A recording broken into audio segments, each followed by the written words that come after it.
and welcome back to the Always Wild podcast. Today we're going to be doing a little sports cast. I know we've not done one for a while, so here we go. We'll be talking Maradona, a bit of Celtic, UFC. We'll be talking about Paul Craig's latest victory against the legend that is Shogun.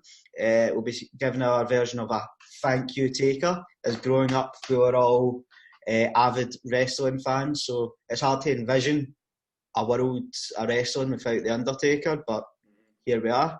And then we'll be talking about some of the freak fights that are happening over the next year. So this is filmed on a Saturday. So tonight we've got Mike Tyson versus Roy Jones Jr., which I am unapologetically going to pay £20 to watch the fucking privilege. And we're covering the Hathor and Eddie Hall fight, which seems to have got a date for September 2021. So enjoy. Yes. All the sports, all the beefy men, all the men in shorts. It's that day. It's that time of the month. Saturday is beef day. Saturday is beef day. Put that on a t-shirt. Saturday is beef day. Saturday's beef day. That's it. We're already getting the merchandise ideas out there. Fucking patent that. In case somebody steals it. Aye, no one nicked that. That's ours.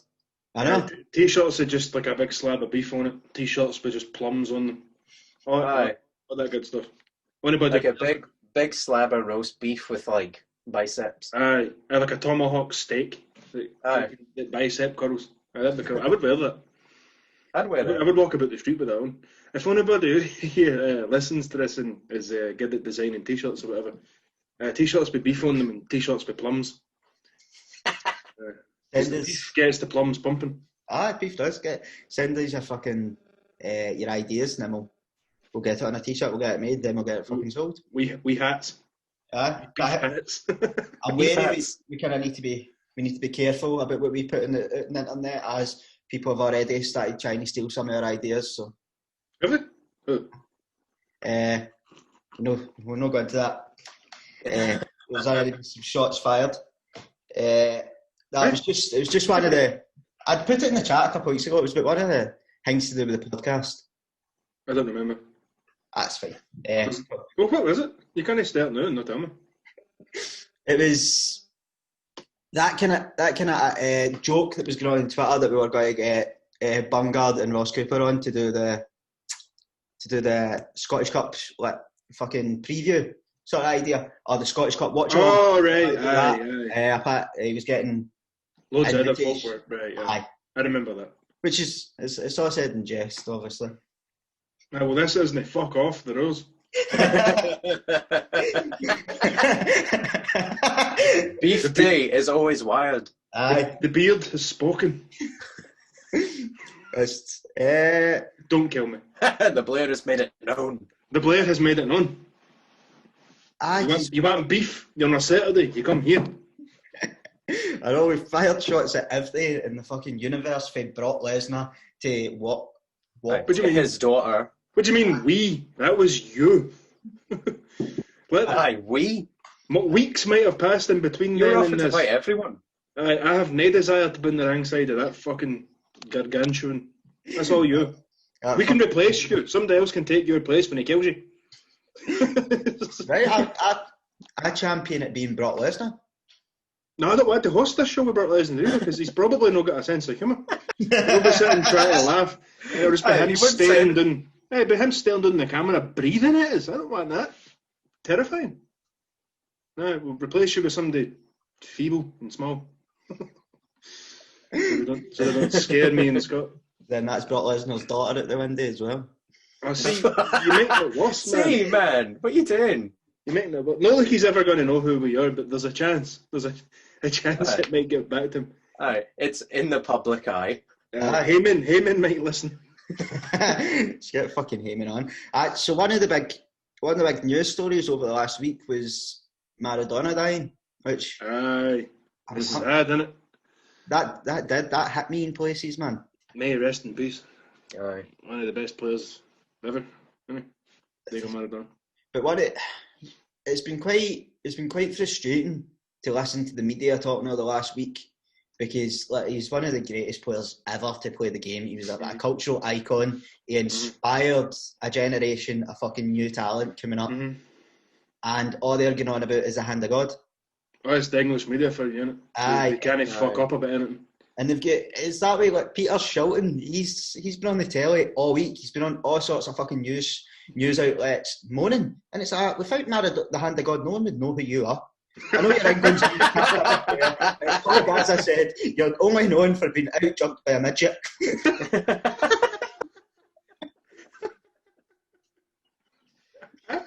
I know, fuck the English media, man. This is why everybody up in Scotland picks.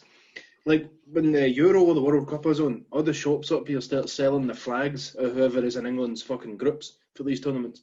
And the English media are like, oh, it's because the Scottish don't like the English. Like, no, but we don't really care about the English, the people. It's your goddamn media hyping everything up, making songs about your stupid team that you think is going to win anything. You won one trophy before anybody alive was, before anybody that supports you was even born. I'm stuttering because they irritate me. You think 1966 was last week the way they fucking going about it? Aye. Wankers, man. Making the songs. God bless the sainted Roy Keane and all when they get gubbed by Croatia in the World Cup in 2018. You had Wrighty, Neville, and that wee fucking creepy man, Lee Dixon, sitting complaining about England. And Roy Keane was like, nah, man, you got what you deserve. You're out there making songs, say it's coming home. No, you got to get to the finals, man, and then you can start with that. And he was like, oh, we were excited. I don't care how excited you were. You brought it on yourself, man. You get what you deserve. It's nonsense. It's like the excessive excuses they make as well. The grass was too long. The grass is too short. Fuck up, man. If Maradona didn't do the hand of God, they were going to win that tournament, obviously. Because that's what Peter Shilton was on saying. He was on going, he was like, like he done that hand of God and it deflated the whole team. And he's like, that's how they managed to score that other goal. And I was like, no, take a back step, Shilton. I was like, that other goal, as you referred to it, is one of the greatest goals the world has ever seen. Was that not the one that even Gary Lineker was like when Maradona scored that second goal? I wanted to applaud. Aye. He just on skint about... He took out the whole team. 7 players, aye. Get them out. Ridiculous. And that's only because they were demoralised. That's because you're pish. Aye. They've always been pish. The English cricket team is pish. They only get to the quarter-finals and the semi-finals at every tournament because they get drawn against the pub teams of the world. Mm-hmm. It's not until, like, who was the run in the World Cup there? They had Colombia, who've had one good player in the last 10 years, and he's not the same anymore. Falcao, obviously. I don't want to hear about Rodriguez. I just don't. I quite like Rodriguez. You would, wouldn't you? He's not going to be like the whole team, though, is he? No. Then they drew Sweden. He done a good job at it in 2014, to be fair. And he hasn't done a good job at it ever since, up until like a month ago. He's been playing quite well at Everton. And they drew Sweden, who have had like 2 great players their entire lifetime, both of whom are retired. Henrik Larsson, Johan Mjällby. Henrik Larsson and Zlatan Ibrahimovic. It is mad though, like, what are you talking about, Shelton? Like, this is one of the best players to have ever lived. I know. What are you making excuses for? Who did it everywhere, I know. He did it everywhere. I'm one of they folk that thinks he was better than Pelé. Because Pelé only ever played in Brazil and North America, which is fine. He's great there. And he did obviously brilliant in the World Cup for Brazil. But Maradona did it everywhere. He did it at Barca, he did it in Napoli, he did it in Argentina. Everywhere he went, except Seville. One season he spent in Seville, however you're supposed to pronounce it. So it's just English for you, but innit? No, the hand of God, the hand. How many tournaments have been since that hand of God, and you haven't won any of them? What's your excuses for all that? They're still demoralised. Frank. They're still heartbroken. No VAR. That's why they didn't win. Was it 2010 World Cup where Frank Lampard nearly scored? The one that was no goal line technology. Well, see, that's fucking. If ever I was going to be led to believe that karma existed, that would be it. Because their goal against Germany to win the World Cup in '66 wasn't ever the line. But so if that's the argument they want to get into, that's cosmic justice. But I think even in that game, even if Lampard's goal had counted, they were still 2 goals behind. Oh, they were getting pumped. I remember that game really well. What was it, 4-2 or 4-1 or something? Was that the one that Gerrard scored in? Yeah. I think that was like 4-1. Germany pumped them. They pumped them off the field. It was the same argument. Oh, they were too demoralised because that goal didn't go in.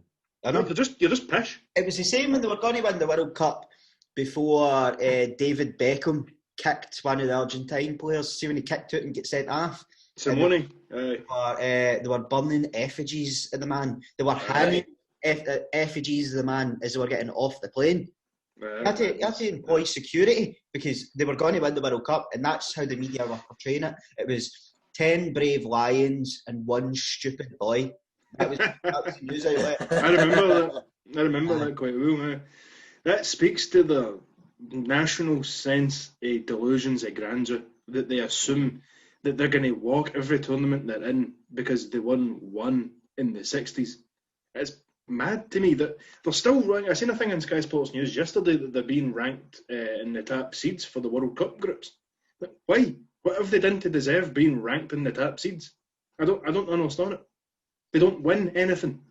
They don't. Every time they get drawn in against a real team, they get a hiding and put it. And folk was, but they got to the World Cup semi-final. They did, but they played nothing but pub teams to get it.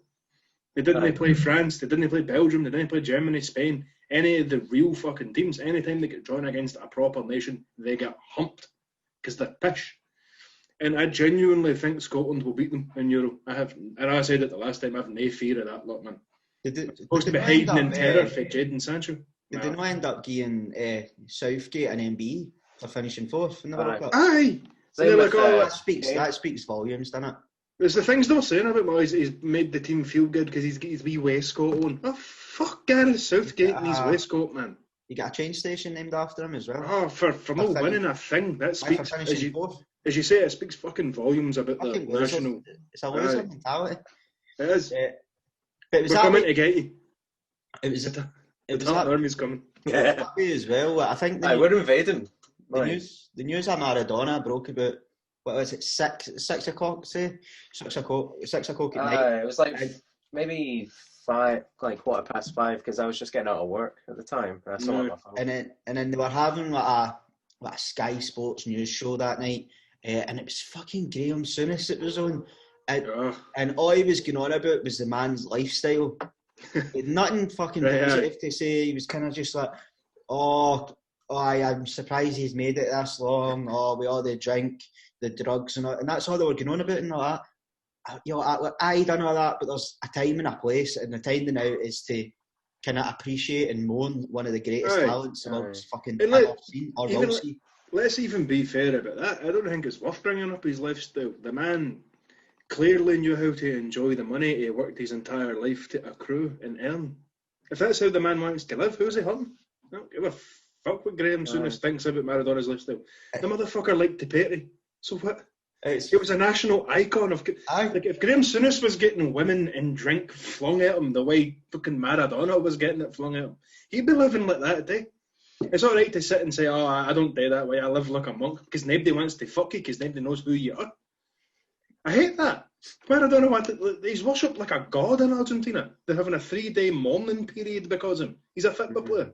There's statues of him and shit. They're building statues to Graham Souness. It's easy to say, that's a shocking way to live if you've never lived with temptation. Nobody wants to fuck Graham Souness. Nobody knows who Graham Souness is. If you were getting women shipped to you in a bus because you're a national treasure, what are you today? It's that way as well. We're getting all this patter for a nation that idolises Gaza. The nation idolises Paul Gascoigne. And they've got a cheek to moan about other people's fucking... That's it, isn't it? That's the absolute brass neck of them to complain about Maradona. A man that gets so pissed, he turned up on the news when I tried to talk to a killer. With a gun, saying he was a friend. And why did he go fishing? He had fishing rods and a packed lunch. He's like, it's alright, put your gun down, we'll go fishing. You're like, what?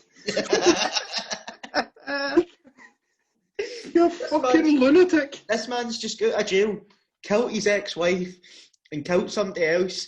And he's trying to barter with the man. He's a friend of Raoul Moat. We'll go fishing. I've got a nice lunch. We've got a flask of coffee. I don't think the fact that Raoul Moat murdered his girlfriend, shot a taxi driver in the face, stole the taxi, and then ran a rampage like something that a GTA can be washed away by the fact that Gaza has a fishing rod and a packet of Billy Bear ham and some Falsies classics. I don't think there's some bridges can be fixed. You know what I mean? Mad bastard! They go, he's the best player we've ever had, but that's all right for him to behave that way. Maradona lives like a living god, and somehow he's a prick. Fuck them. Fuck Graham Souness, I know he's a wanker. It's that way as well. There's times where you can just appreciate a man's brilliance, and when you look at Napoli, but Napoli had never won a league until Maradona came, and they've never won a league since. Maradona took them for mid-table, maybe bottom, mid to bottom. He took them for that to the fucking Champions League, like to Europe. He took them to Europe for that. He won 2 league titles on the bounce. Aye, because of the guy. His documentary as well. It's superb. I dislike the man.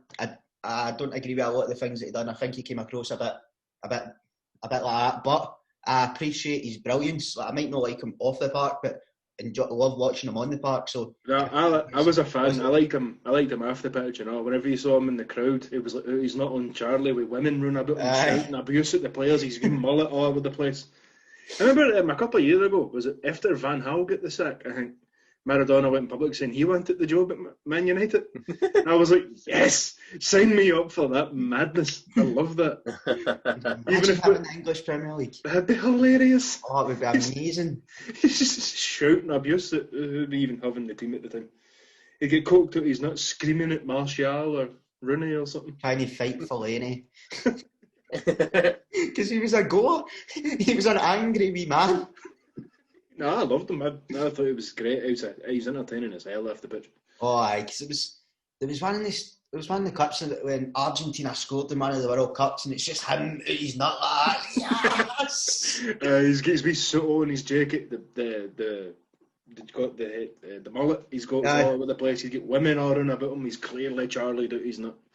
No, I'm not saying emulate the man. I'm not saying he's a role model. Like on the pitch, he would have been. I'm not saying. Aye, on the pitch, phenomenal. I'm not saying follow his lifestyle, but it was entertaining as hell. It was really funny. And if Andy's not seen his documentary, give it a watch. It's the power that he had in that Napoli team.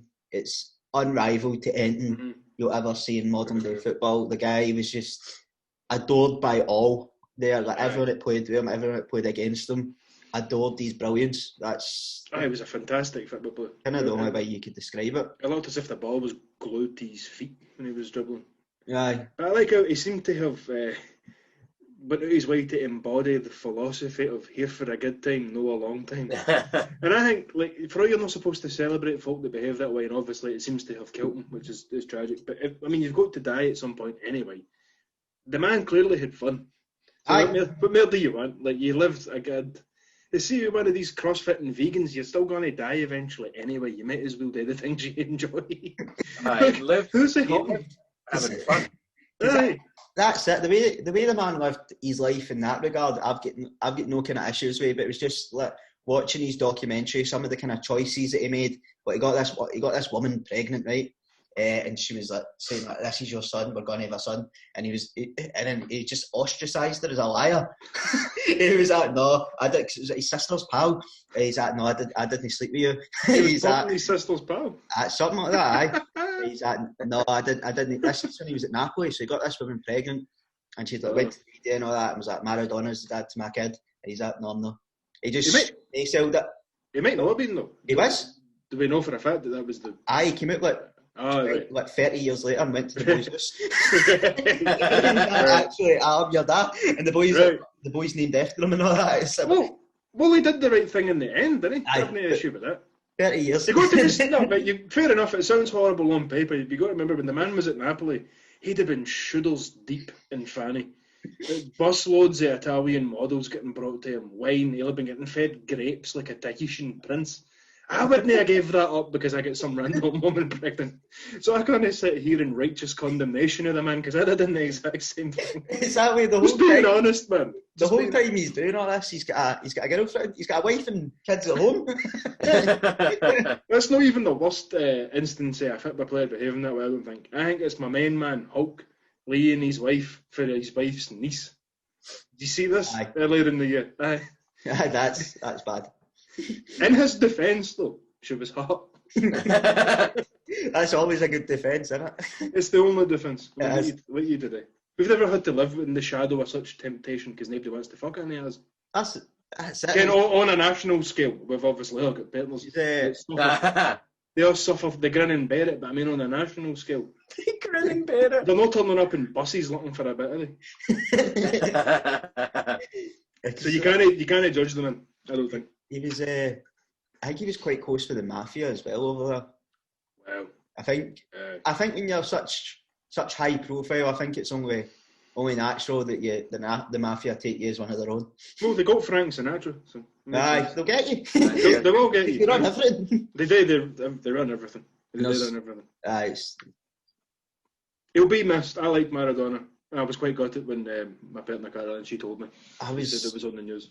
I was really gutted when someone sent me it, because somebody sent me it through, I think it was on one of my group chats, it was like Maradona's died, and then sent me a picture, and I was like, fuck. And you know what, this has bummed me out the day as well. The news has broke that there's a guy that works in a morgue over in Argentina, I think it's Argentina. Him and a couple of the other guys, they've been sacked because they were taking selfies with his dead body. Jesus Christ. It's in the news, and the selfies have now been released, and it's just like Maradona lying there or stuff, and these guys are posing over him, and you're just like, fuck me, man. People are weird, aren't they? The selfie trend is a strange one. You see folk on Instagram taking selfies at like their grand's funeral and stuff. Aye. It's like, their granddad's dying in a hospital. Aye, bed. he's all hooked up to the tubes, and they're like, I'm going to miss you. You're like, what the fuck are you doing? That's something that's always kind of confused me, because I don't know what goes through folks' heads, because sometimes folk are sitting there with like their mum or something, or their grands in their deathbed, and they're up taking pictures of them like when they're at their worst. But because I went through that at the start of the year when I lost my mum, and one of the last things that was going through my head was, let's take a fucking selfie together. Right, this would be a good profile photo. A normal person doesn't think that way. I tell you what it is. You got a whole generation of folk that you will never, like, the parents weren't allowed to slap them when they done something wrong, so they've been raised without the discipline. That's what I think it is. Because no person that was hit across the head as a child for doing something wrong takes photos of their dead relatives or their dying relatives. It's a bit fucking wild, because it was that news story that was going about for a while, where there was like a group of people that took like a dolphin. They took a dolphin or something out of the water. They were all taking selfies with it, and the dolphin died. But so they're all trying to take pictures with this dolphin because it had washed up on shore, and instead of putting it back in the water, they were all like holding it and taking selfies. And it took them that long with the selfies that the dolphin died. Fuck's sake! Because obviously they need to be in water, and you're like, for anyone at home that what you can Google that. You can Google that story and it will come up. That's a thing that happened. Yeah.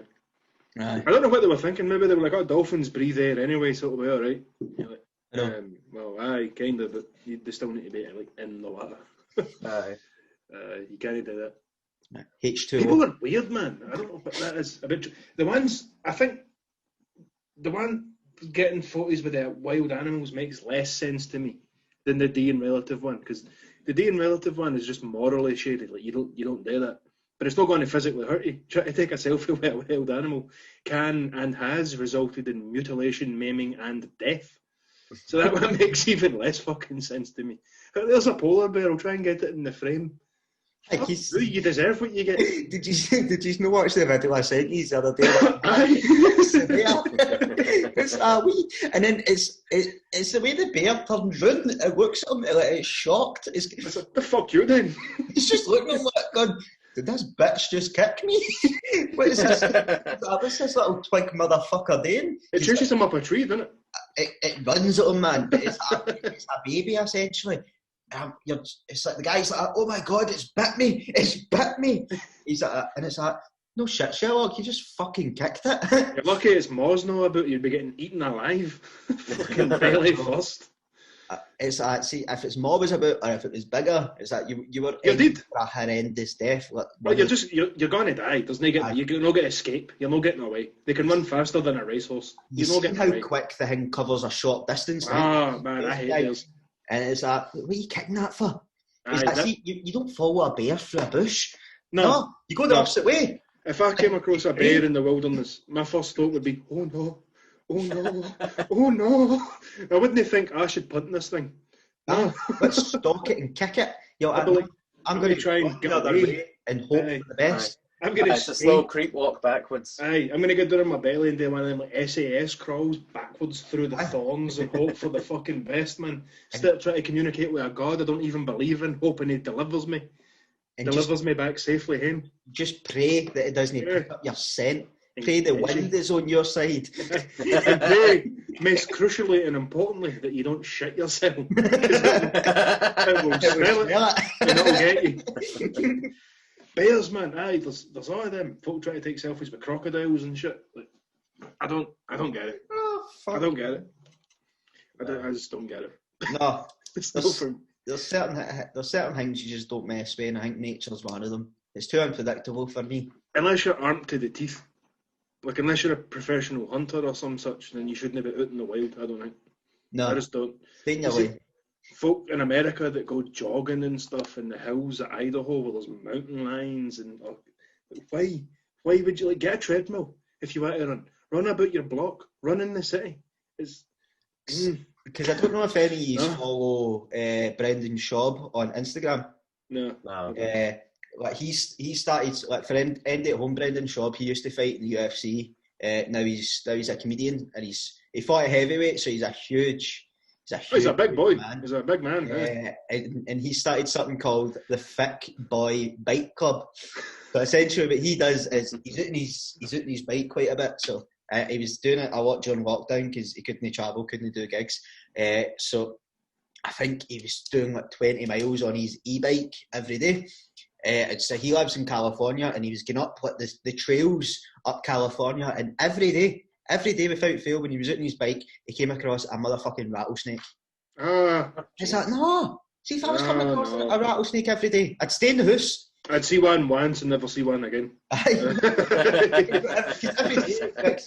It's funny because he was saying at the start of lockdown, he was scared of snakes. So he should be. He didn't like them. And as everything went on, he became less and less scared of snakes because he was just becoming so accustomed to them. Oh, And it's like, no, that's the wrong attitude. that's exactly the wrong attitude. You're You're gonna get killed by a snake. Aye. Eventually, his fear will go so far away. He tries to clap the thing, and it will get him. Aye. Oh no, I hate snakes. He was like taking pictures or videos on his Instagram every day, like, oh, here's another rattlesnake. Because Joe Rogan was saying that he was out, and I think he was jogging with his dog, and he seen what looked to be a stick on the ground. So he went to jump over the stick. It was as I was mid jump, I realised it wasn't a stick. It was a rattlesnake. Oh, Jesus. In fact, for you to get over it, otherwise good lord. there'd be no Joe Rogan experience, and I'd be sad. Aye, because we like a bit of the GR experience in about you. I don't like snakes, man. I don't know why folk keep them. As I said in a previous show, my dad used to keep snakes, and I could never understand it. I can't trust something that's not got eyelids or lips. No. That's my thing in life. If you've not got eyelids and lips, I'm probably not going to like you. And even then, I'm probably still not going to like you. it's that way as well. See if you've got a snake that's big enough. See if it gets off its dinner for a couple of days. The fear starts to kick in. You're like, is this snake no well? Or is this snake Sizing you up, son? and it's just got to wait until it can digest me properly? See, I don't want something like that in my house. Yeah. There's a lot of bullshit gets said about the big constrictor snakes. Now, I'm not a scientist, right? But I would consider myself, there's no way to say this without sounding arrogant, so I'm just going to say it, an amateur naturalist. I've been reading books about the wildlife. I was a wee bit and watching other documentaries. I mean proper books, scientific journals and stuff, all that kind of thing. So I know a fair bit about animal behaviour. Again, I'm not an expert. I'm a layman, an amateur. Anybody that studies them properly will know more than me, but I know more than the average person, right? And there was always this bullshit about the constrictor snakes that they can't actually eat a human being. Well, shoulders are too broad. I'm like, I got bullshit on that. They eat coos. Some of the big reticulated snakes, the big pythons, they eat cattle, bovine, fully grown bulls. They eat alligators. They eat some of the big cats, depending on what part of the world. And you mean to tell me that they couldn't get their gub run about a human being? I'm not saying they could eat some 7 feet tall, 400-pound bodybuilding type motherfucker, but sure there's like a design your own wrestler in an old WWE game. But the average sized person, a woman or a child, you're going down its fucking throat. Anything that can swallow a coo can swallow a person. Aye. That's a fact. No, so I'm not having it. I'm never having it. Humans have got this thing where it's alright, they'll not touch us. We'll know they're normal prey. You think a snake knows you'll know it's normal prey? It's a snake. It's got a brain like this. If it's hungry enough, it'll get you. And even if it can't digest your shooters, your heat's in there. So Jenkins going to go, oh no, I can only fit his head. I'm not going to crunch. I'm not going to crush his head like a grape. Or even worse, it gets you for the feet. Oh. So it gets up to here before it realises it can't get your shooters if you're a big built son bitch. No. They say the same thing about sharks and all, and again, I'll give you sharks on the bloodthirsty man-eaters that Jaws made them out to be. They don't skulk about in the water looking specifically for people. But do you think they know, they have the sense of mind to realise that a person isn't for eating? I think when they see it, they go, oh, that's a human being. And I'm not supposed to eat human beings because they don't have a high enough blubber content. And nutritionally, it'll not be any good for me. No, sharks don't think that way. They're fucking sharks. They see everything and they're like, I wonder if I can eat that. And then they attack. They see something floating about the water and they go, I can catch you. They go, it's a seal. That's probably what their whole brain process is. And then before they know, they're not a seal, they've bit us. Right. But unfortunately, if they're one of the big boys, the big heavy hitting sharks, you're in half. They can bite you clean in half before they've realised you'll know what they're looking for. It's true. Rarely the sharks actually eat people. That's very true. Normally they take one big old bite. You realise that you're too bony because it's a bone thing.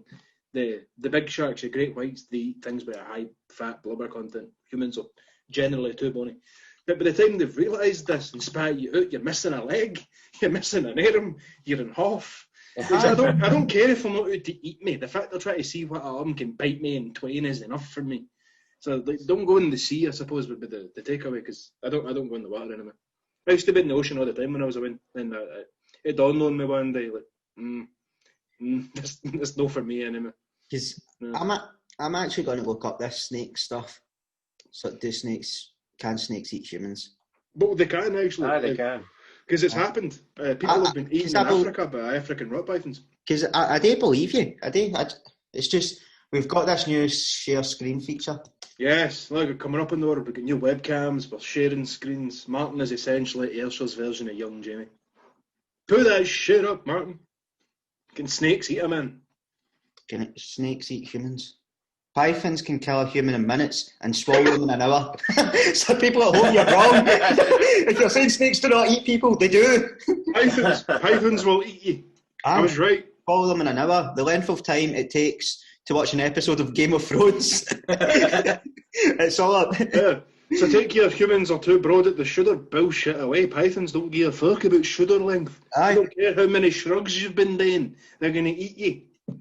Stay the fuck away from them, man. So for those at home saying that a python will not eat you, you're wrong. And here's the fun fact.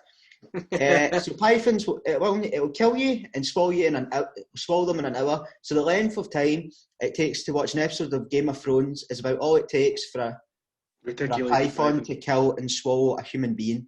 Now we should be clear here. They're talking about reticulated pythons here, which are the longest snake in the world. The folk normally get that wrong and think it's the anaconda. The anaconda is the thickest and heaviest of the big snakes, but the reticulated python, which I believe lives in Asia, I think I could be wrong about that. I think it lives in Southeast Asia, in the jungles there. They can be 28, 29 and 30 feet in length. And the big females, because all animals of this, they suffer. I say suffer, it's not a condition, but it's called sexual dimorphism, in which it's gender-based size, basically. And in snakes, the female is bigger than the male.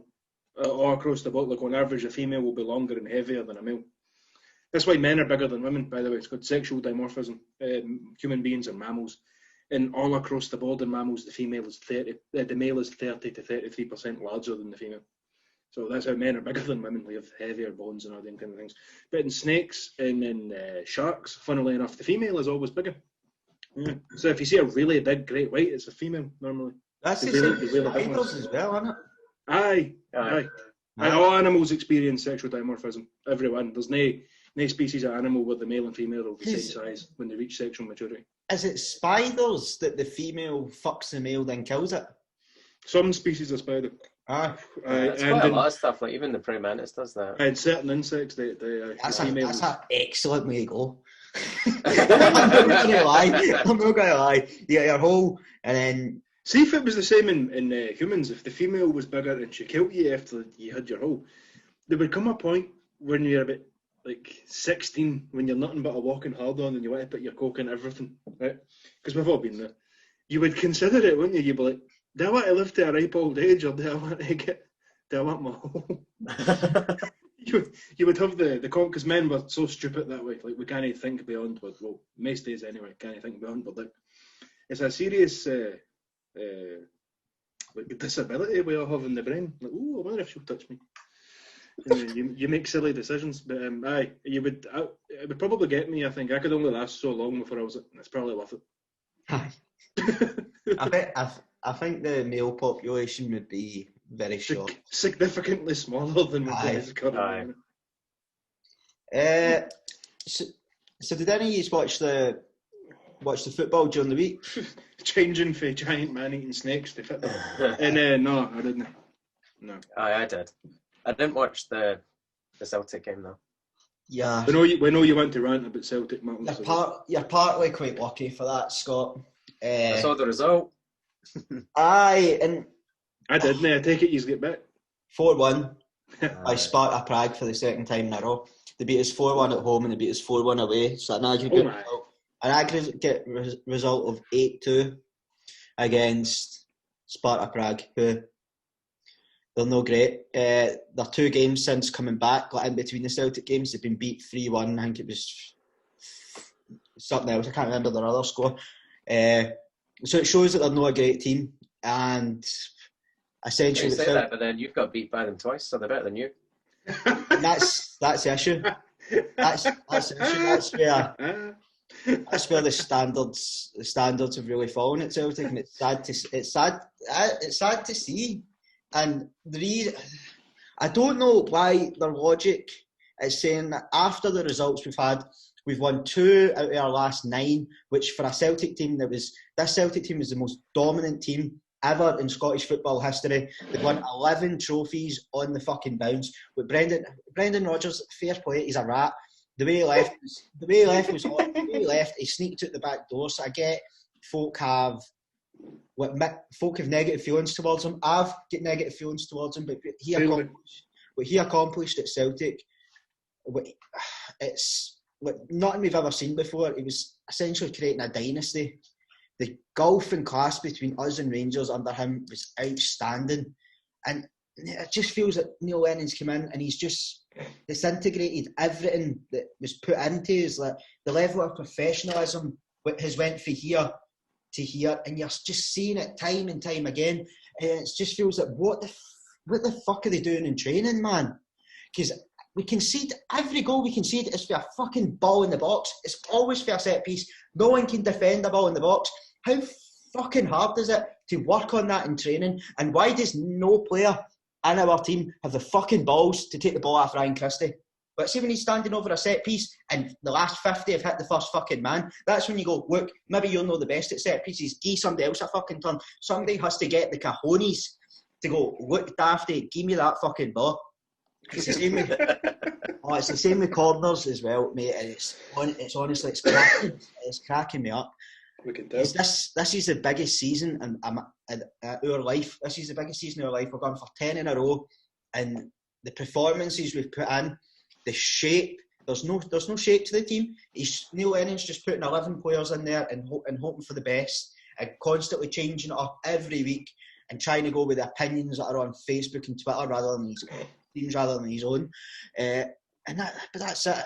It's like we're playing a centre attacking midfielder out in the right wing who's drifting into the centre of the the park all the time. Our left winger, he's drifting in to the centre of the park. So then we've got our two wingers in the middle of the park.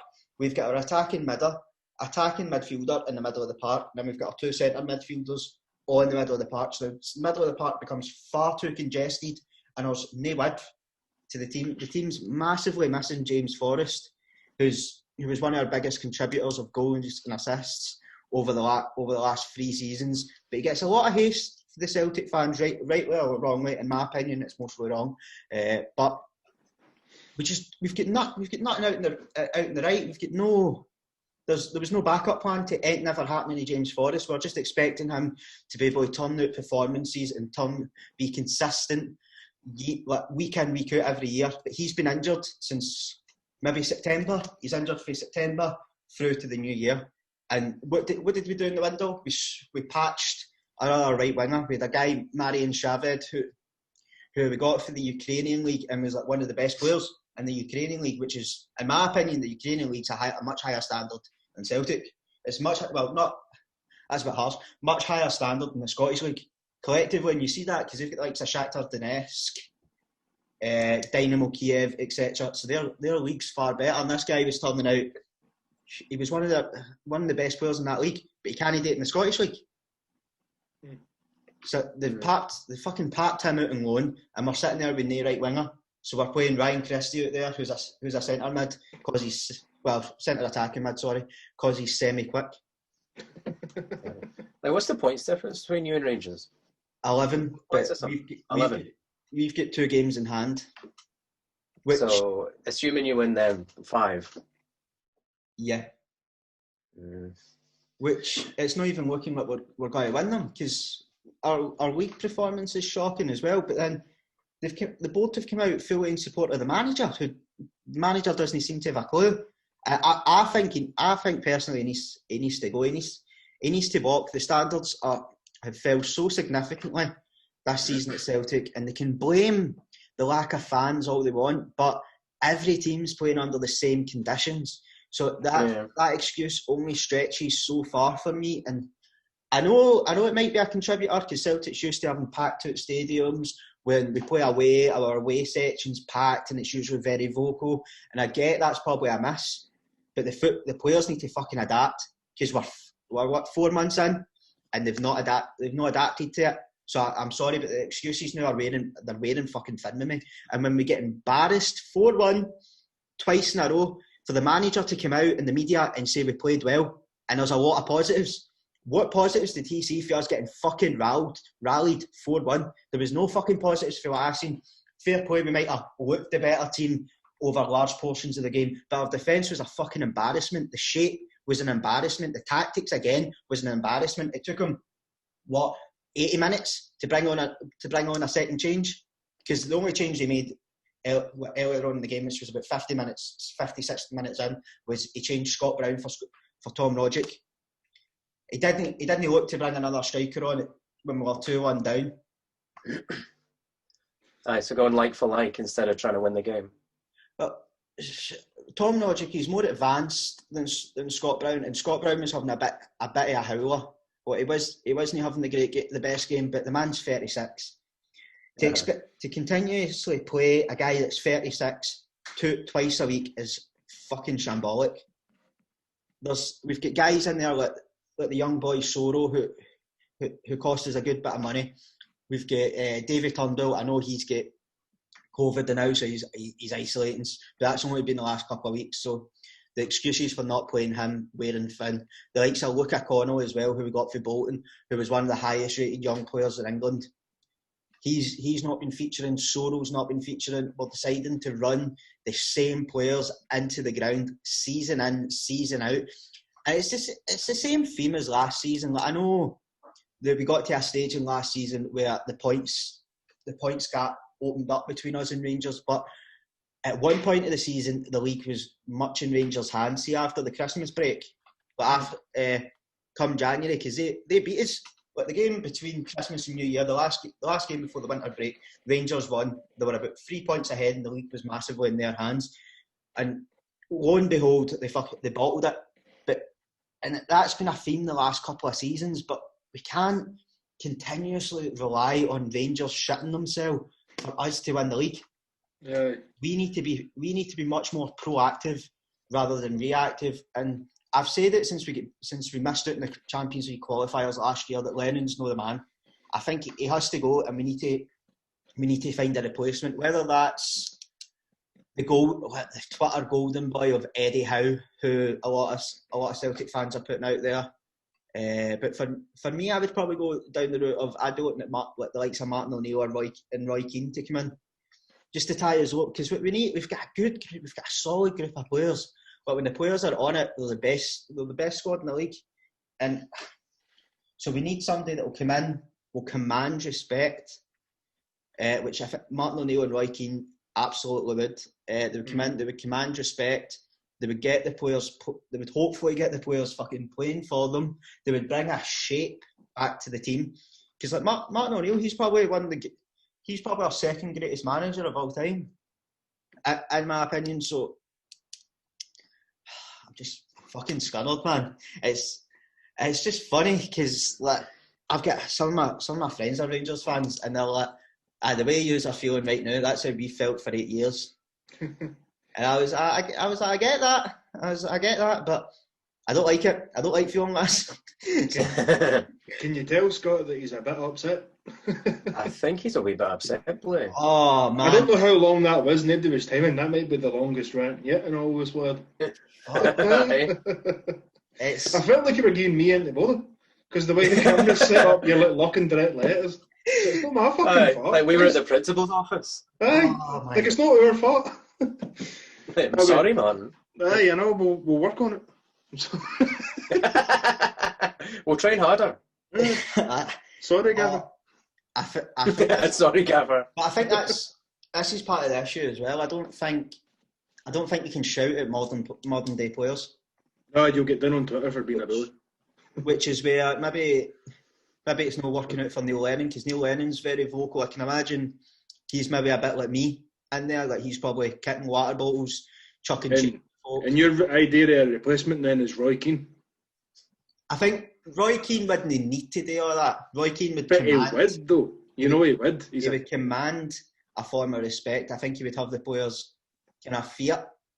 Aye, he would initially. And then the first time one of them did something they didn't like, he's kind of lost the plot with him. He's an angry man. So I think when you've got Martin O'Neill there as well, he seems to listen to Martin O'Neill, doesn't he? He's got an aura about Martin O'Neill, because I remember hearing stories about Martin O'Neill when he was managing us back in the day, and you had players like Chris Sutton, John Hartson, Henrik Larsson, Stilian Petrov, Paul Lambert, world class players, but with huge personalities. Yeah. They all said to this day that like no one would speak when O'Neill was speaking. No one would have dared talk over him. No one would have got on the wrong side of him. He didn't need to shout at you.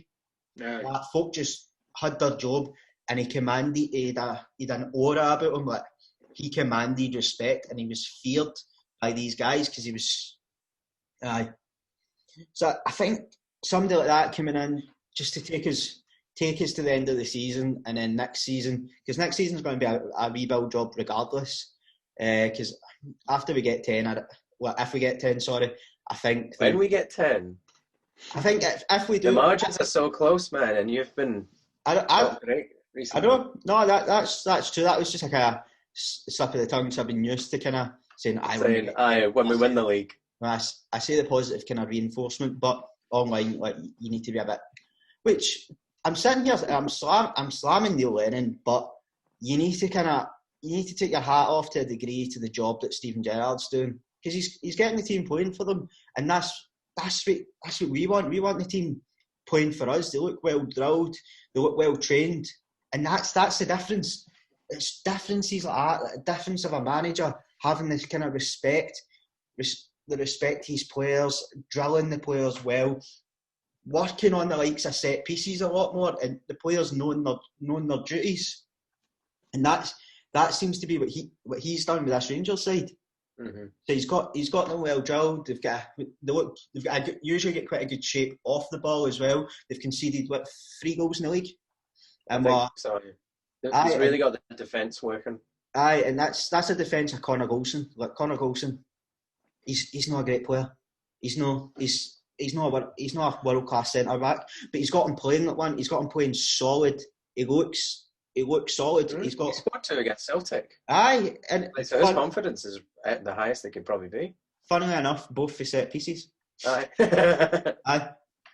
Which is where our issues lie. But that whole game that was probably one of the most embarrassing Old Firm games of my life, because we didn't even have a shot on target. We gave next to nothing. We looked lifeless. We looked dead in our feet. For a team that's gone for the biggest season of their life to play like that against your rivals, it's sickening, really. And he should have walked after that game, because everyone's been saying, since we get put out of Europe by Ferencváros, everyone was saying it last year as well. I remember watching Celtic, the first game after Brendan Rodgers left was when we played Hearts and we won 2-1 with a late minute winner. And it looked then as if we traded into quick football for long balls up the park and punts into the box. But it's his first game. He's literally just took over the club for Brendan Rodgers, etc., etc. I was at Guillaume, because I thought he was going to get it to the end of the season and then we'd look for a replacement, because the managers we were being linked with was it was like Rafa Benitez, who was leaving Newcastle, I remember that actually. Who was a huge name. So we're getting linked with the calibre of that player, with that manager, sorry. And he got offered the job, Neil Lennon got offered the job in the shower after we won the treble. And Peter Lawwell said gleefully that he didn't even look at another CV. And that to me, that stunk, because it was literally, we just won the treble. I think that was when we won the treble. And everyone was buzzing, and then we got hit with that news, and the fan base was deflated. And we just won the treble, and the Rangers fans were celebrating because of our appointment of manager. And that to me spoke fucking volumes. The fear that was installed when we signed Brendan Rodgers. I remember when we got Brendan Rodgers, because I was there that day. I was at Celtic Park the day we got him, because they were doing an unveiling. In my whole lifetime, I'd never witnessed an unveiling of a player or of a manager. See, like the way Real Madrid do it, when the player comes out the park and they do some keepy-ups. It was like that. Mm-hmm. So there was the stadium. There was about 20,000 people in the stadium to see Brendan Rodgers coming out the tunnel. He came out the tunnel, he had his Celtic flag, like a scarf, he was getting at Yaldi. And there was 20,000 people in the stadium. There was pyrotechnics getting set off. The media were going for a shitstorm because they were scared, because they knew that we'd signed a world-class manager, which is the reality. We've changed. We've swapped perhaps one of Britain's best managers for Neil Lennon, a man who outlived Celtic, get relegated for Bolton, sacked, and then sacked for Hibs. We swapped Brendan Rodgers for that. How much a problem do you think is the players' mentality at this stage? Because there's only so many titles you can win in a row before you stop caring, because you're already in the history books. I know that the 10 in a row means a lot to the fan base, clearly, but it doesn't sound like it means that terribly much to the players. They've already won 9 in a row, several trebles in a row. There will come a point where they're like, we're getting into the history books regardless. Like, they're just so used to being champion that you lost the appetite and the hunger for it. That's how it sounds to me. I don't watch Celtic very often. It's not been challenged enough. Aye, but I don't watch Celtic at all, actually. I was going to say very often there, I just don't watch them. But to hear you talk about it, it sounds like that the board and the players is just costing on the success of this last decade. I don't imagine the 10 in a row means anything to that team. You've won 9 in a row. What difference is one more going to make to you, really? You're going into the history books anyway for winning 9 in a row. And tap it all the domestic trebles and such, and tap it. I think for a lot of players that are not only from Scotland and don't really get the whole thing for 10 in a row, I think there might be a point there, but I think when they're churning out the same performances in Europe, where a lot of the bigger players, that's their ambitions to play in Europe, which the likes of Odsonne Edouard, the likes of Christopher Ajer, I think they'll be like balking a bit at the performances that we're turning out in Europe, because they'll know their whole career kind of relies on how well they perform in Europe with Celtic. Because Celtic's, like Celtic's a great stepping stone for a lot of these players to get into huge teams. We've seen it with the likes of Kieran Tierney. Kieran Tierney's went on. He's now playing for Arsenal, which is one of the biggest clubs in England. We've seen when Yama went to Southampton and moved on to Spurs, played in the Champions League final. Virgil van Dijk, kind of same route, went to Southampton. Now he's playing for Liverpool, arguably one of the best centre halves in the world. So I think they'll know if they perform well at Celtic, there's that chance. There's a huge opportunity for them to go on and play for the best teams in the world. So I think to a degree it might be the case, but if that is, then I want the players. If that's the way a player's thinking, I don't want them anywhere near my team. It just makes sense, though. You know what I mean? Like you can only win so many things in a row before you stop caring. You know what I mean? It's just human nature. Like I've won 9 in a row. We're at 9 trophies and 9 leagues in a row. However many domestic trophies in a row, nobody can beat us. The point margins are 20, 30 at a time. You're going to stop caring. You're going to phone it in because it must be a case of arrogance. Like it doesn't matter what way they will win anyway. Or Celtic, nobody in the league can touch us for this whole decade. It's just human nature. Folk get complacent. It's just complacency, isn't it? You can't keep performing at that level and no stop caring. The hunger will go. I think it's that way. The players need to be very, very cautious about which side of history they end up on this season. Because this is like 10 in a row. It's one of the biggest. It's the biggest thing in Scottish football. It's winning the 10 titles. That's like the most consecutive titles ever won in Scotland. So if you fail to win that, you're then the team that lost 10 in a row rather than the team that won 10 in a row. So you can go from a hero status to a villain status very fucking quickly. What's the record currently? Is it Celtic's current 9 or did Rangers also reach 9 at some point? I know Walter Smith took them on a run in the 90s, but I don't remember This is the fun part of it. Both teams have won 9 in a row. So Celtic have won 9, right. Rangers have won 9, because I remember... My God, that speaks volumes about the Premier League in Scotland, man. Aye. That's depressing, I think. Unless you're a fan of one of the teams. That's depressing. Aye, because Rangers' run was in the 90s. Aye, because Celtic stopped it when the year they signed the likes of Paul Lambert. I think that was 98. Aye, and then Celtic, they done it in like the 60s through to the 70s. It's one of the things, like, see when you've spent like 9 years of your life aiming towards this, seeing the performances the players have put in, to just go into the 10th season and the biggest one for it to just be flat as fuck. And you're like, why? It gets you questioning everything. And I know I feel bad just harping on about Neil Lennon because he's obviously a Celtic legend. He was a world class player for us. Captained the club, managed the club twice. So sometimes I feel slightly guilty aiming all my frustration at the man because what he's gave to Celtic, but he's not good enough. And I think it doesn't matter who you are, if you're a club legend or not. If you're not good enough, you need to go. And I think that's only fair. And it sounds like you get another chance though. If you said Celtic did it again in the 60s or the 70s, they got close, and then Rangers got close, and now Celtic's getting close again. It sounds like in another 20, 30 years you get the chance again. 9 in a row seems to come sort of cyclical in the Scottish League to the big two. So I mean, if you live long enough, you might see it again. No, but I want it this year. It speaks fucking volumes about the league. That's mad. That's so mad. It's crazy, isn't it? Because what's the Premier League record, like 2, 3? 3. The English Premier League 3. Man United. Aye. 3 in a row. Yeah. And that was... Aye. No, 9. 2007. Literally 3 times as much. 2007, 2008, 2009. Or 2008, 2009, 2010. I can't remember. It's one of them. Bye, United, Fergie.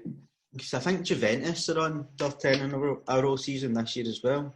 Aye, see, that's going to change for them too, though. The Italian league seems to be picking up a bit in the last few years. The Milan teams are filling their bars again. Aye. Napoli, yeah, AC at top of the league. AC at top of the league, eh? So, aye. It's just weird when you see one team make a monopoly like that. Strange.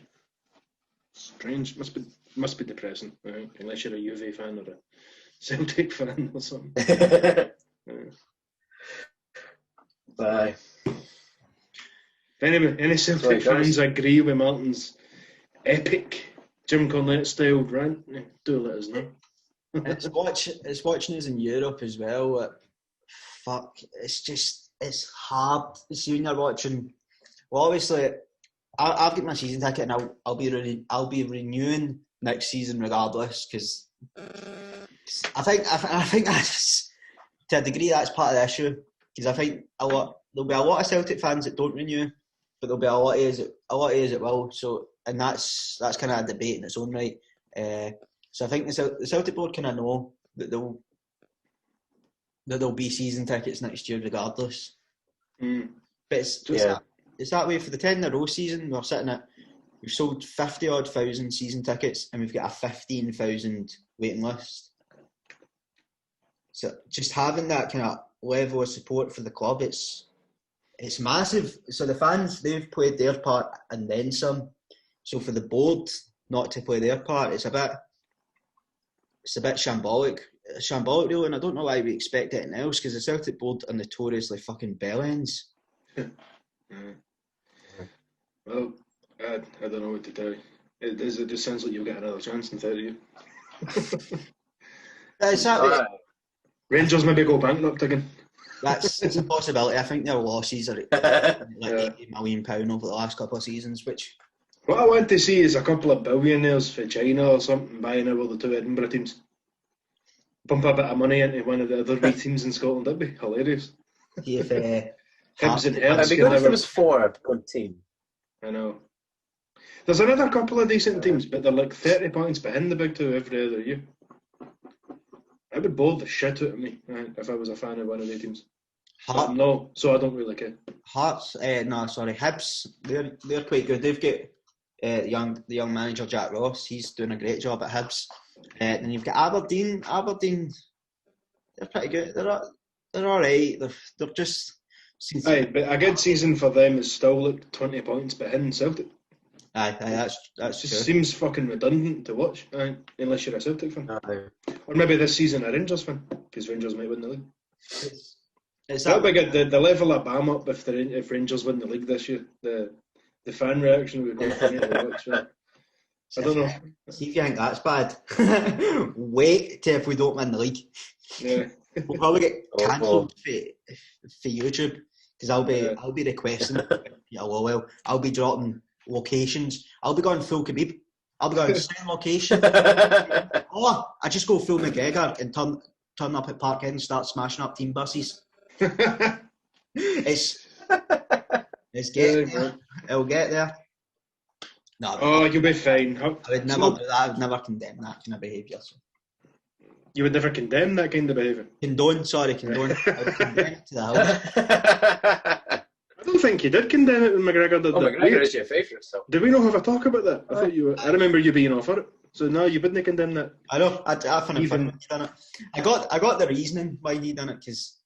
he's a piece of shit. That's what the reasoning you need. But I think it's that way as well. So is Khabib. Khabib's just more sly about what he does. I think... I always kind of understood McGregor's rage, because I was just thinking about it from his point of view. I was see if I looked on my phone and I seen a group of guys cornering one of my best pals and slapping them and attempting to bully them. I can imagine how folk get upset about that, because that goes beyond professional. That's borderline personal. So if you slap someone's pal about and videoing it, happy slapping them, don't be shocked when their pals turn up. Smashing up a team bus that has got the likes of Rose Namajunas on it, that's... Did she not get glass in her eye or something? That was Ray Borg. Somebody get glass in there. Ray Borg, I think he was trying to sue McGregor. So was... I'd have shown. So was Michael Chiesa. He was trying to sue McGregor as well. But I don't know how well the court case is done with that, because... It was weird, because Ray Borg was wearing glasses, so the glass must have been up and... you can get through the sides. It's like when you're outside and you get glasses on. I used to wear my glasses down the pier when I was fishing. The wind would still blow sand in my eye, even though I had sunglasses on. It still gets in the sides. There's gaps at the sides. It was sad as well, because obviously, remember at that time Ray Borg was having to do a GoFundMe page. He had to do this before that fight. He was doing a GoFundMe page for his kid. because he couldn't afford operations. And you wonder why I don't like Conor McGregor. I mean, seriously. He's a poultice, man. It's beyond me why anybody likes him. But yeah, I'm sure you have your reasons. He has Gid patter, I suppose. I don't know. I don't know what that is. I don't get it, but there you go. I used to watch Cage Warriors back in the day. Well, I watch it occasionally now. That's how I knew who the likes Scott Malone was, because I watched him on Cage Warriors when he was fighting the guy Jack Shore for the title. Which actually, for anyone listening at home, we got a fun fact the other day on the podcast, a wee inside secret. Scotty Boom Boom Malone, he is the only guy to ever take a round off that guy Jack Shore, and this guy now fights in the UFC. The guy Jack Shore, and I was like, there you go. It's a fun fact. It's a fact to get a wee fact to get the plums pumping. Aye. Hashtag plums pumping. Insider secret in the Always Wild podcast. You heard it here first, folks. Because I think it was just fortunate when I was talking to him, because he was saying that he spoke to his sports psychologist like that day or the day before, and that's what his sports psychologist was saying to him. That's cool. That is pretty cool, and it's good. Yeah. It's interesting to hear that, but guys at that level have a sports psychologist, because I just think that shows their level of professionalism, because they're always looking to adapt. Yeah. If you've got a professional kind of breaking down maybe what went wrong, what didn't go wrong, I think that makes sense. A very intelligent way to look at things. Maybe McGregor should listen to this and he'll be punching old men in pubs. I know. That was weird. Yes, he's a prick. I don't know why anybody's surprised when he does these things. That's what he's famous for, being a bellend. Mm-hmm. So, you can tell I don't like him. I would never have been able to tell. No, you've always been quite supportive. Aye, you've always been a almost top-of-line fanboyish. Oh, yes. Yes. You've got a McGregor tattoo. You've got that gorilla or whatever he's got. He's stupid looking tattoo. No, I don't have that. No. Got McGregor on your forearm. BH Love Heart. CM. We arrow through it. It's quite. He's my sweetheart, really. I've been telling Susanna that we're going to name our firstborn Connor, and she's no having it. She hates the name. So she should. I think she hates him, because I think she believes that I love him more than her. It sounds like you do. It's a fact. It's a bit I of really obsession. don't. I've never been able to get it. I've known a lot of folk that were obsessed with the guy, and it just, for some reason, it looks like a cult to me, being on the outside looking in. I feel like if he came out, maybe not specifically you, maybe you, but other folk I've met, definitely, if he produced his Taja in the street and was like, suck this, I believe a lot of folk would do it, just because it's Conor McGregor. I always hate him. There's a lot of things that he's said that I've kind of disagreed with, and I thought he's at times that was something that I kind of was annoying me a wee bit about the UFC, even though when he was doing all his press conferences with Khabib, they just left it kind of like raw and uncut, and then get pissed off at the end when Khabib jumped the cage and started trying to fight with his cornerman who was flinging insults at Khabib, and I'm like that. But if you take it, the way I did with Conor McGregor was, see if you take a step back and you look at this and you've seen a man kind of slag your religion, slag your wife, and slag your father as well, slag your country. See if a man like Khabib, who's very staunch religion, which that was kind of the comments he was making about his wife, because like Khabib's wife, she wears like a bit, is that a hijab? Hijab, yeah. You can't see her face. And he was making comments about that, basically, and he was calling him backwards for his kind of views, which you don't want to say he's getting grounds for it, but some of the things Khabib said about women and said about homosexuals is, in my view, backwards. But the things he was saying about his country, saying about his father as well, don't be surprised when the trained killer tries to kill you. Aye. Right about him. Aye. And it's that way. Like the UFC were going, it was horrible what happened with Khabib when he jumped the cage, because he jumped the cage with Dylan Dennis, who was saying a lot of the shit to Khabib as well. And it's like, no. It's like, and they tried this. They fined Ivday and suspended them. And I'm like, you've got guys in there who are fighting. These guys are fighters, and you're trying to suspend them for fighting. You're fighting. What do you expect though? Dana White's got his throat deeper down McGregor's dick than you do. Aye. What do you expect that from him? He's a prick, I know, by the way. Dana White. He suspended McGregor as well, because two of Khabib's cornermen.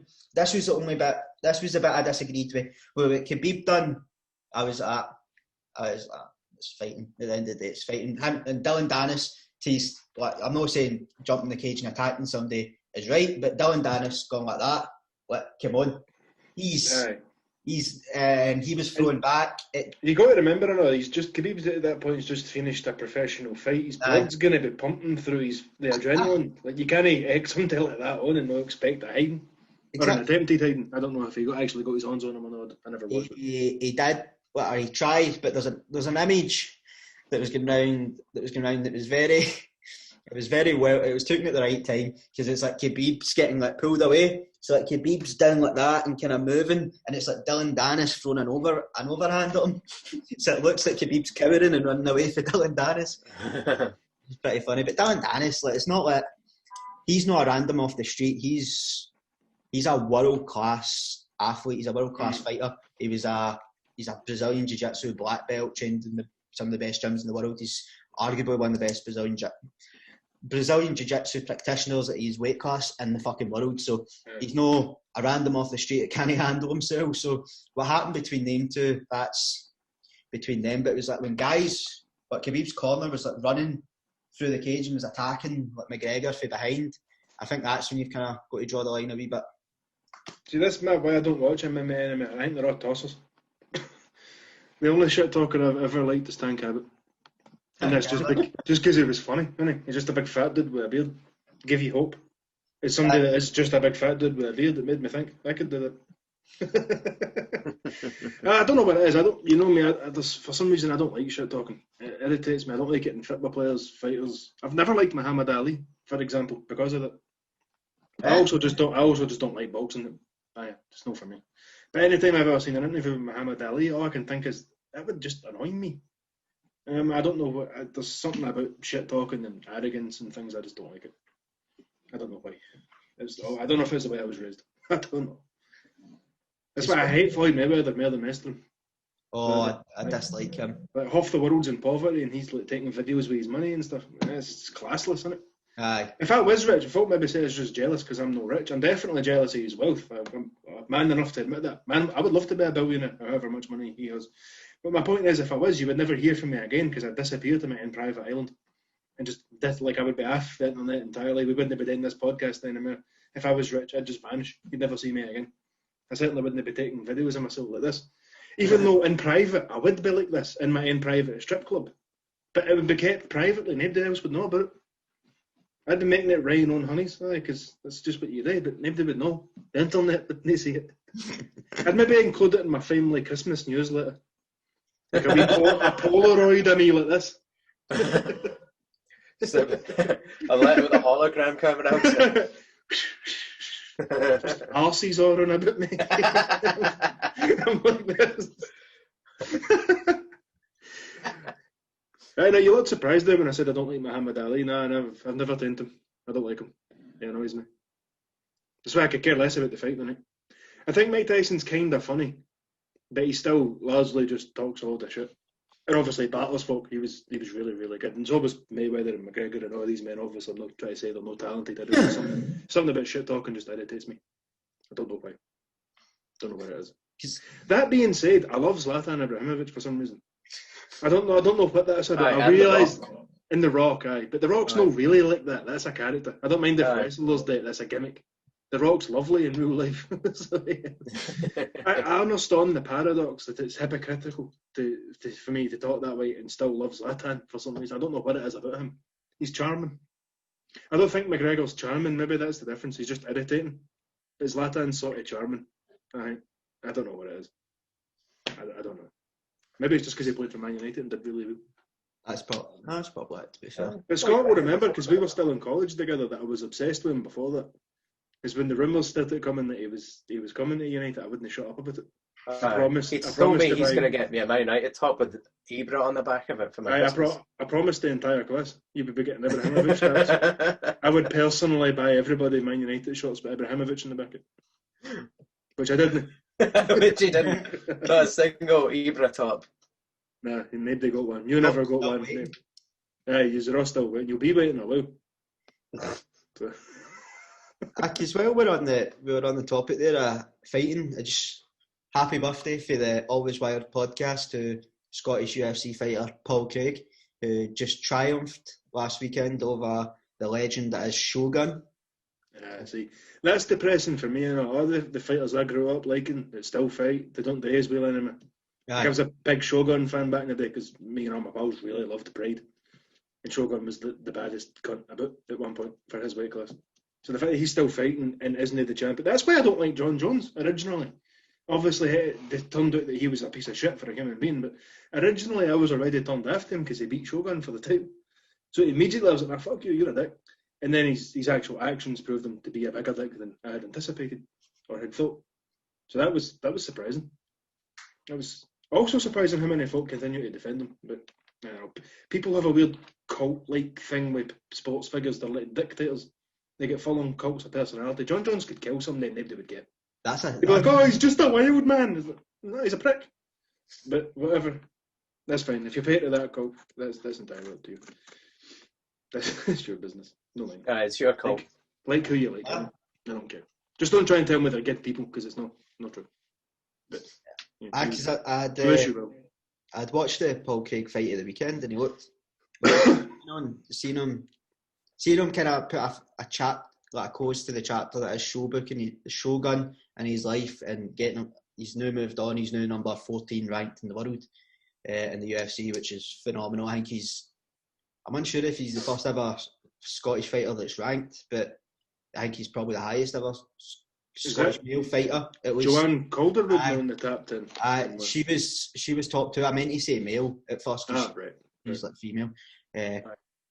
So he done phenomenal. He made Shogun tap for strikes. That's not a thing that happened. I think the only person that ever done that was maybe John Jones. I think he tapped Shogun for strikes. I seen somewhere. Can't remember. It's been a while since I watched that fight. I'll need to watch it back. And if I'm talking shite, I apologise, Paul Craig. But he's got Paul Craig's get like the joint highest submissions. Submission wins in the UFC's history. None of his fights have ever went the distance apart from the first ever Shogun one. That's crazy. Big up to Scotland sports-wise, isn't it? Yeah, Paul Craig out there killing it in the UFC. Scotland qualified for Euro. Tom Stockman was second in the World's Strongest Man. And Drew McIntyre's the WWE champion. Anything else you want to talk about, or do you want to wrap it up here? Not really. I think we've covered everything. Except Eddie and Thor, where we're going to talk about that. I can wait. Can it? That's not till next year. We can do. We'll have a lot of that, I would think. Segment on that another day. Cakes. Because I'm sure we've been going for like 2 hours. I think this has been quite a long show, but it's been good. It's been good stuff. It's been good. It's flown quite well, to be fair, but she's always the aim for you guys listening at home that we don't just ramble. And as you might have noticed, the quality is a bit better this week. Our own Blair Hamilton has a webcam now. I'm back using my partner's laptop. Scott's quality has always been quite good. I also got a webcam, but for people that have maybe heard me talk about technology, I'm essentially a 65-year-old woman, so I don't know how to work it. I was trying to get Susanna to show me last night, but we ended up getting sidetracked. I think I was at, let's go and get a pizza. We ended up getting a pizza. Fair enough. Yeah, it just came out. Oh man, I want a pizza now. There's a name for that. Somebody that's useless and or afraid of technology. It's called a Luddite. So there's a random fact for the internet today. You're welcome. Always my word of the day. Luddite.